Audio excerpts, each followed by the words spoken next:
I am the Tofu Golem. Please enjoy the video. In this video, I will show how to make an Excel data entry form.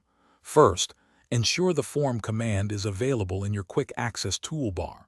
If not, add it from More Commands under All Commands. This tool is essential for creating a structured input method. It helps streamline your data collection process, making it more efficient and less prone to mistakes. Let's get started with setting up your data. Before creating the form, organize your data into a well-structured table.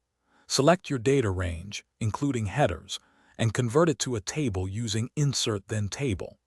This step is crucial because the Form tool automatically recognizes table headers as data fields.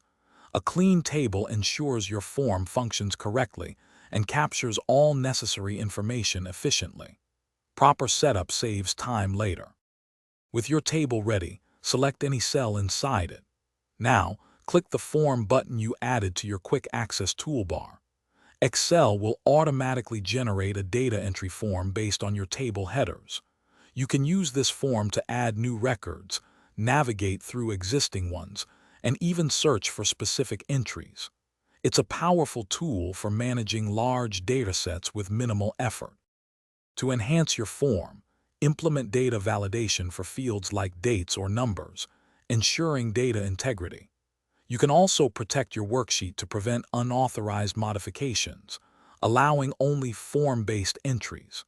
Remember to check the description for a link to a book that can truly change how you think about money, as well as other deals. These steps make your data entry process robust and user-friendly for everyone involved. Thanks for watching. Consider subscribing if we helped you today.